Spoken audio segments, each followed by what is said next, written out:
நண்பர்களே வணக்கம். இன்று கவிஞர் கந்தர்வனுடைய கதை புத்தகம் நாளும் கோளும் நலிந்தோர்க்கு இல்லை, ஞாயிற்றுக்கிழமை பெண்களுக்கு இல்லைன்னு சொல்லி ஒரு அற்புதமான கவிதையை எழுதியவர்.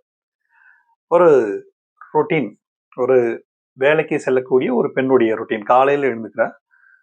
காலையில இருக்கக்கூடிய பால் வாங்குவது, அதனுடைய காப்பி, அதுக்கப்புறம் காலையில உள்ள டிஃபன், மதியம் உள்ள சாப்பாடு எல்லாம் சேர்ந்து செய்யறது, தன்னுடைய பிள்ளைகளை ஸ்கூலுக்கு அனுப்புவது, தன்னுடைய கணவரை அலுவலகம் அனுப்புவது, எல்லாத்துக்குமான தயாரிப்புகளோடு காலையில இருந்து ஆரம்பிக்கிறான். அவளுக்கு நடுவுல துணி துவைக்கிற வேலை இருக்கு, பாத்திரம் தைக்கக்கூடிய வேலை இருக்கு, சமையல் சமையல் சார்ந்த வேலைகள், பிள்ளைகளுக்கான சண்டை, இந்த சமாதானம் செய்வது, இது போன்று பல்வேறு பணிகள்லாம் இருக்கு.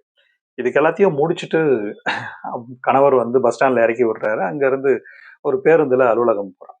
அலுவலகம் போகும் பொழுது அந்த பேருந்தில் இருக்கக்கூடிய சீண்டல்கள், இதையெல்லாம் தாண்டி போகக்கூடியது, தன்னுடைய அலுவலகத்தில் இருக்கக்கூடிய உயர் அலுவலர்களுடைய தொந்தரவு, சில பிரச்சனைகள், இது எல்லாமும் காலையில் இருக்கக்கூடிய ஒரு கதைகளாக, வசனங்களாக, அந்த நிகழ்ச்சிகளாக ஒவ்வொரு ஒண்ணு மாத்தி ஒண்ணு வந்துகிட்டே இருக்கு.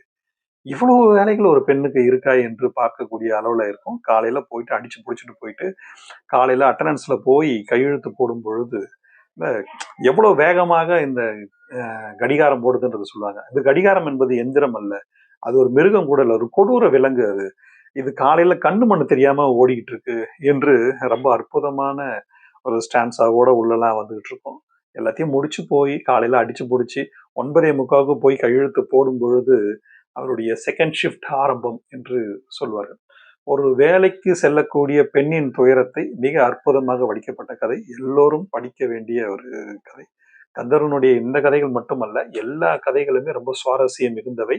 எல்லோரும் மக்களுக்கான, விளிம்பு நிலை மக்களுக்கான, மிடில் கிளாஸ் மக்களுக்கான துயரத்தை சொல்லக்கூடிய கதை. அவசியம் வாசியுங்கள். நன்றி.